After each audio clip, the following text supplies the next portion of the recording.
Kita jumpa lagi di OTM Channel. Halo para pelajar yang hebat, apa kabar kalian semua? Semoga selalu tetap sehat ya, dan tetap bersemangat dalam mengikuti pembelajaran, terutama untuk pelajar kelas 12 IPA yang akan mengikuti UTBK ya. Kali ini kita akan coba membahas tes kemampuan akademik Saintek Biologi ya, khusus materi Kingdom Plantae.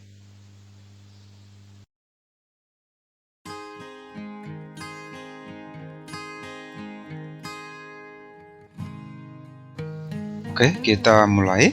Spora lumut jika jatuh pada tempat yang lembab akan tumbuh menjadi, nah mari kita lihat siklus metagenesis dari lumut ya. Nah, di metagenesis lumut ini ada dua generasi. Yang pertama gametofit, yaitu bertugas menghasilkan gamet. Kemudian yang kedua nanti sporofit, itu bertugas untuk menghasilkan spora. Kedua generasi ini bertugas untuk menghasilkan lumut ya, saling bergantian. Nah, itu yang kita sebut namanya metagenesis atau pergiliran keturunan. Nah, dalam metagenesis ini urutannya, cara mengingatnya adalah Ramalges ya.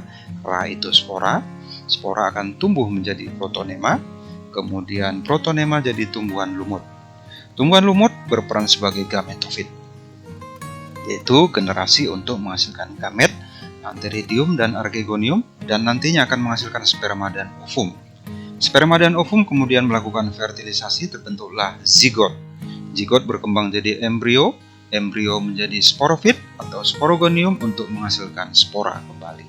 Ya, jadi kalau kita lihat soal ini, spora lumut jika jatuh di tempat yang lembab akan tumbuh menjadi protonema. Itu urut-urutannya ya. Jadi untuk soal ini jawaban yang paling tepat itu adalah alpha. Berikut ini adalah hal yang benar mengenai lumut kecuali. Nah, mari kita lihat karakteristik atau ciri khas dari tumbuhan lumut ya. Lumut ini termasuk tumbuhan yang masih memiliki sifat talus. Jadi akar dan batangnya belum jelas ya. Kemudian lumut ini sudah memiliki klorofil. Jadi dia sudah bersifat autotrof, bisa membuat makanan sendiri. Lumut memiliki akar palsu yang kita sebut namanya rhizoid, yang peranannya sama dengan akar sebenarnya, yaitu untuk melekatkan diri pada suatu substrat, kemudian untuk menghisap atau menyerap zat-zat hara ya. Nah, lumut memiliki metagenesis seperti yang kita sebutkan tadi, ada dua generasi, sporofit dan gametofit. Nah, di dalam ekosistem lumut berperan sebagai vegetasi perintis ya, atau pahlawan ekosistem. Dia bisa merintis suatu area di mana tumbuhan tingkat tinggi nggak bisa hidup, tetapi setelah lumut hadir di sana, maka tumbuhan lain akan bisa hidup. Nah, kalau kita kembali kepada soal, berikut ini yang benar mengenai lumut kecuali ya, sudah memiliki klorofil, itu benar. Bersifat autotrof, dapat membuat makanan sendiri, juga benar ya. Merupakan tumbuhan transisi atau peralihan dari tumbuhan talus ke tumbuhan kormus, ini juga benar. Memiliki akar palsu atau rhizoid, juga benar ya. Sudah memiliki akar sejati, ini salah ya. Jadi jawabannya adalah Eko. Generasi sporofit pada tumbuhan lumut adalah, nah ini kembali ke metagenesisnya tadi ya, supaya kita bisa lebih paham ya. Nah, sporofit itu berperan sebagai penghasil spora ya. Kalau kita lihat pada skema ini, sporofit pada lumut itu adalah sporogonium ya. Nanti di sini terjadi pembelahan secara meiosis untuk menghasilkan spora yang haploid, itu dia ya. Nah, sementara gametofitnya itu diperankan oleh lumut itu sendiri, dan di sini nanti akan terjadi pembelahan secara mitosis untuk menghasilkan sperma dan ovum ya. Jadi kalau kita kembali kepada soal, generasi sporofit pada tumbuhan lumut itu adalah sporogonium ya. Jadi jawabannya adalah bola.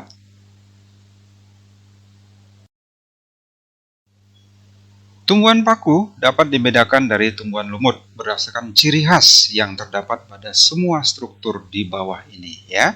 Sebagaimana kita ketahui, lumut dan paku termasuk Cormophyta berspora. Hanya saja tumbuhan paku evolusinya lebih maju daripada lumut ya. Jadi ada beberapa karakteristik pada tumbuhan paku yang tidak kita temukan pada tumbuhan lumut ya. Berikut adalah ciri khas atau karakteristik dari tumbuhan paku. Sudah memiliki klorofil seperti halnya lumut juga.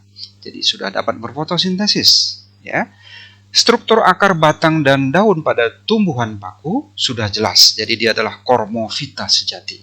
Demikian juga sudah ada silem dan floem. Di mana silem dan floem kalau pada lumut itu belum ada, ya. Akarnya juga sudah akar sejati, yaitu berupa akar serabut.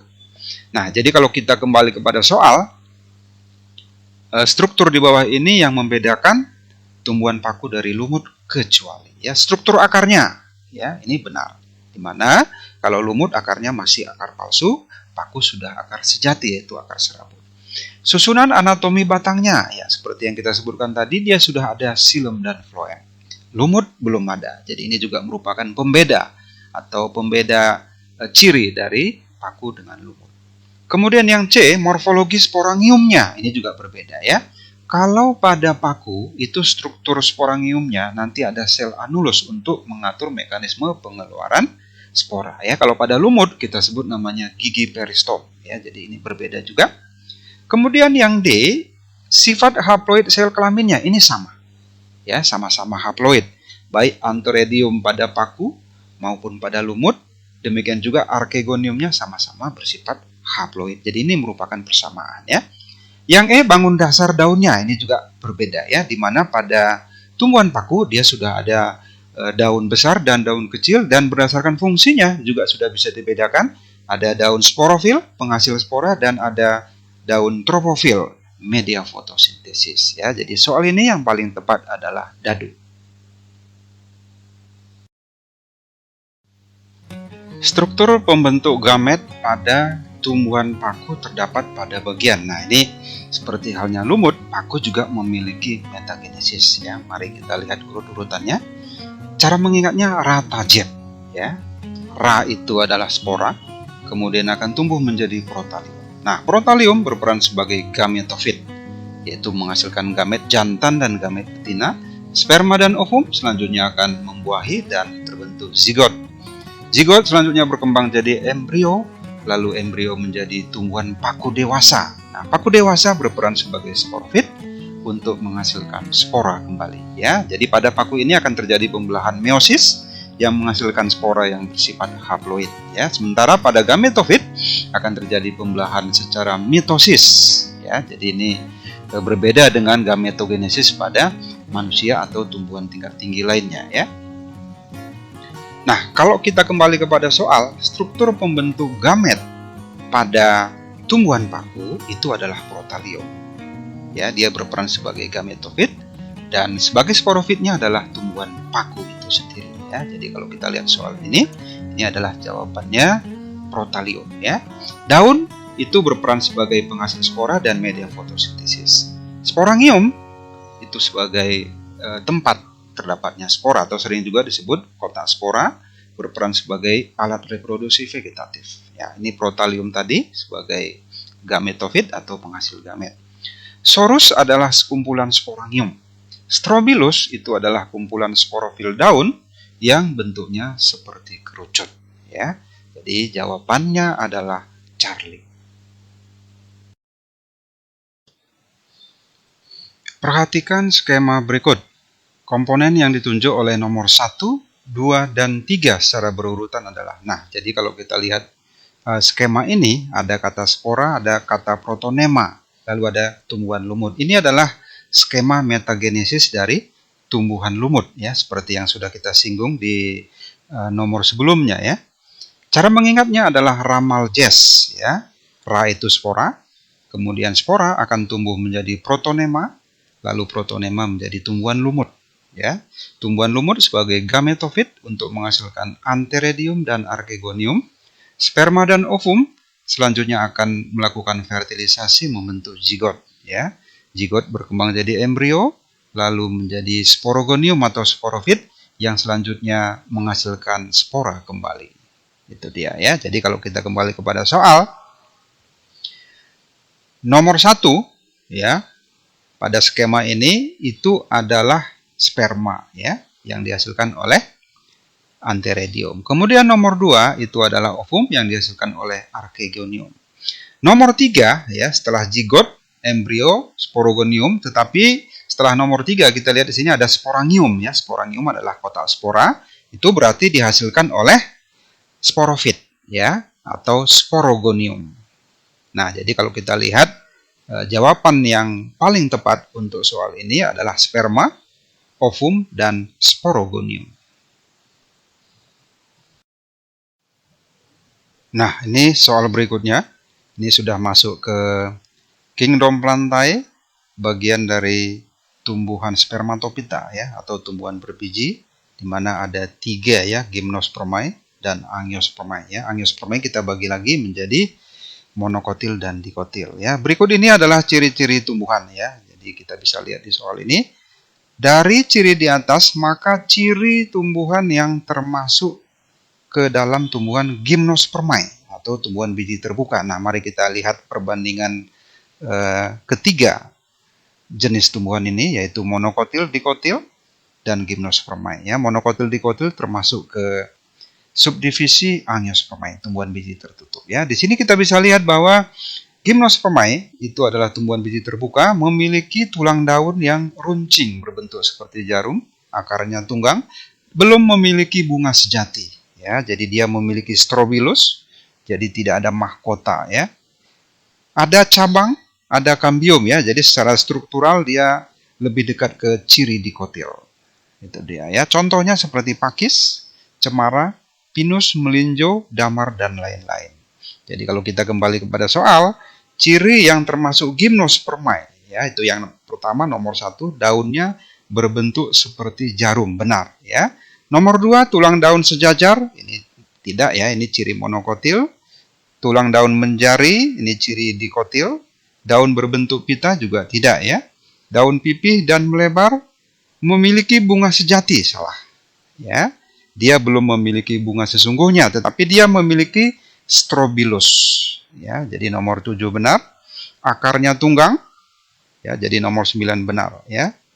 Kemudian tidak ada mahkota ya, jadi bunganya tidak menarik ya. Maka dari soal ini yang paling tepat adalah nomor 1, kemudian nomor 7 dan nomor 9 ya. Jadi jawabannya alpha.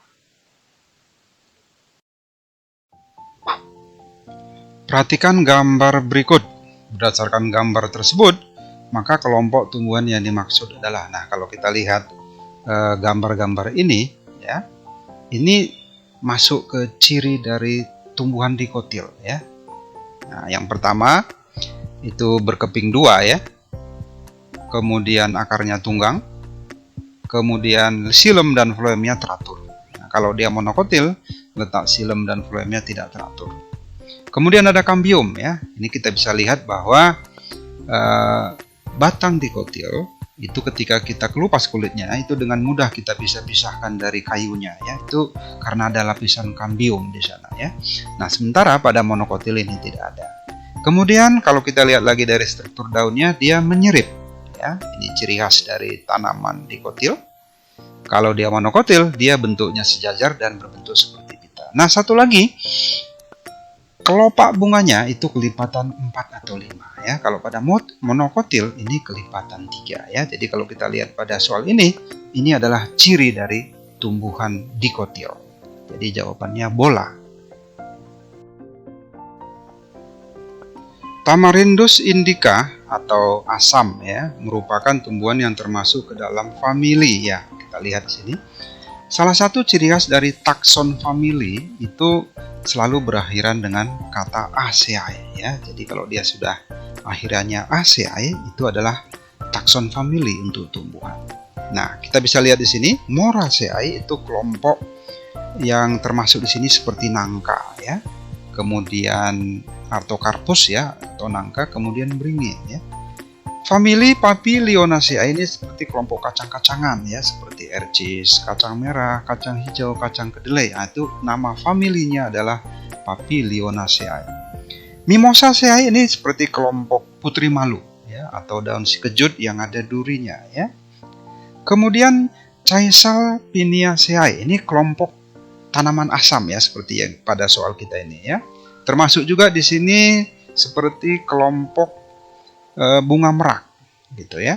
Euphorbiaceae itu adalah kelompok tumbuhan yang memiliki getah atau famili getah-getahan ya, seperti daun singkong, kemudian tanaman karet dan lain-lain ya. Jadi soal kita ini Tamarindus indica termasuk ke famili Caesalpiniaceae ya. Jawabannya dado. Kita lanjut lagi. Perhatikan struktur bunga Angiospermae berikut. Nah, ini adalah gambar bunga ya. Proses terbentuknya embrio atau zigot, maka nomor yang harus berfertilisasi adalah, nah mari kita lihat.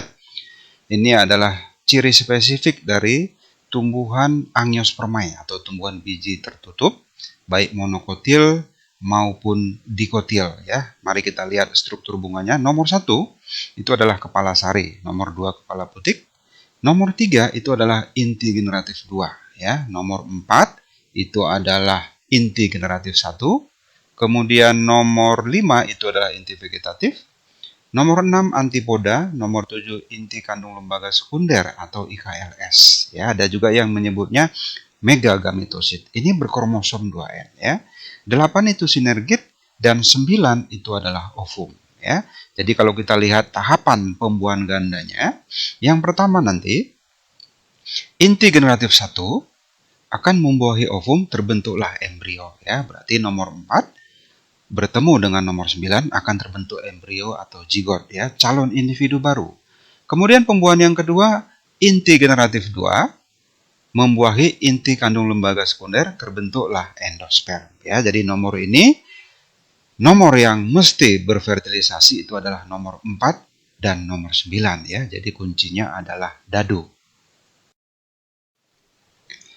Dalam daur hidup tumbuhan lumut, generasi yang bersifat haploid atau N kromosom adalah, nah mari kita perhatikan kembali siklus metagenesis pada tumbuhan lumut ya.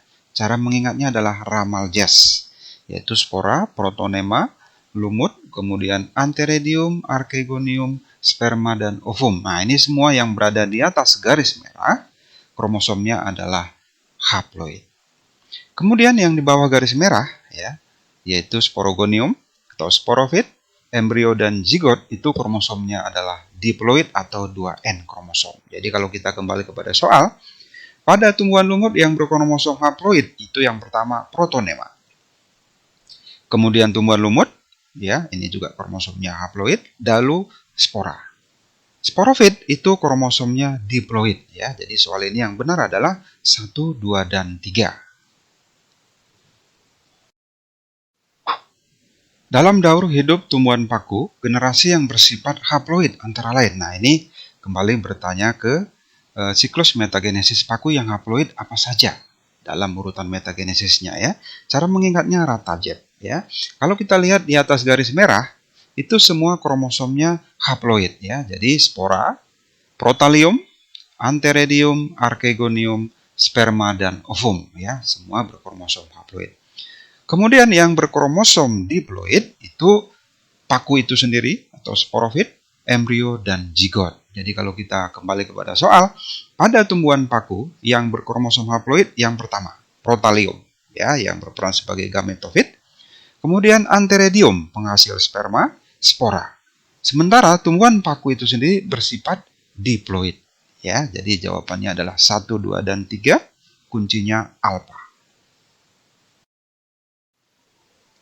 Nah ini soal sebab akibat. Jika ditinjau dari jumlah kromosomnya, maka baik gametofit pada lumut maupun pada paku sama-sama bersifat haploid. Sebab lumut dan paku masing-masing dalam metagenesisnya berperan untuk menghasilkan antheridium dan archegonium. Nah mari kita lihat kembali siklus metagenesis dari tumbuhan paku dan lumut yang sudah kita pelajari sebelumnya ya. Bahwa gametofit pada lumut itu adalah lumut itu sendiri. Sementara kalau pada paku gametofitnya adalah protalium. Gametofit berperan untuk menghasilkan gamet yang kromosomnya haploid ya. Praktis gametofit pada lumut dan paku itu bersifat haploid ya. Jadi antheridium, archegonium itu bersifat haploid atau N kromosom ya. Jadi kalau kita lihat pernyataan ini itu benar ya. Sebab lumut dan paku masing-masing dalam metagenesisnya berperan untuk menghasilkan antheridium dan archegonium. Nah ini kurang tepat. Kenapa? Lumut dalam metagenesisnya berperan untuk menghasilkan gamet. Ya, dia sebagai gametofit. Sementara paku dalam metagenesisnya itu berperan sebagai sporofit untuk menghasilkan spora ya. Jadi tugas mereka berbeda ya. Jadi alasan ini salah. Maka jawabannya benar salah. Jawabannya adalah Charlie. Perkembangan sporogonium tanaman lumut terjadi pada gametofit. Nah, mari kita lihat struktur dari gametofit pada tumbuhan lumut ya. Nah, kalau kita lihat pada gambar ini bahwa gametofit atau lumut itu sendiri itu mendukung penuh ya kehidupan dari sporofit. Kenapa? Karena sporofit ini itu tidak ada klorofilnya. Ya, tidak ada klorofil dan tidak bisa berfotosintesis. Dan dia tidak bisa hidup sendiri. Jadi kehidupannya bergantung kepada gametofit ya. Jadi kalau kita lihat pernyataan ini, perkembangan sporogonium tanaman lumut terjadi pada gametofit itu benar. Ya, sebab sporofit tanaman lumut tidak dapat hidup bebas. Ini benar juga ya. Maka kalau kita lihat pernyataan dan alasan ada hubungan sebab akibat ya. Jadi jawabannya adalah alpha. Pakis haji atau cicak serumpi dan kelapa Cocos nucifera termasuk dalam anggota subdivisi Gymnospermae. Nah, mari kita lihat. Nah, untuk pakis haji, ya kalau kita lihat pada gambar ini, struktur bangun daunnya hampir sama ya. Mereka memiliki daun majemuk ya, bertipe majemuk. Majemuk menyirip ya. Tetapi dalam sistem klasifikasi, cicak serumpi atau pakis haji itu masuk ke kelompok tumbuhan Gymnospermae atau tumbuhan biji terbuka. Sementara kelapa atau Cocos nucifera itu masuk ke subdivisi Angiospermae, tumbuhan biji tertutup kelas monokotil ya. Jadi meski secara struktur tubuh bentuk daunnya hampir sama, yaitu bertipe daun majemuk menyirip, tetapi dalam sistem klasifikasi mereka berbeda ya. Jadi pernyataan salah. Nah, kemudian daun pakis haji dan kelapa bertipe daun majemuk menyirip ini betul. Ya, jadi salah betul jawabannya dadu. Oke, terima kasih para sahabat hebat sudah menonton video ini. Salam sehat selalu dan tetap semangat. Nantikan video-video menarik berikutnya hanya di OTM Channel. Jangan lupa like, subscribe, dan bunyikan tombol lonceng.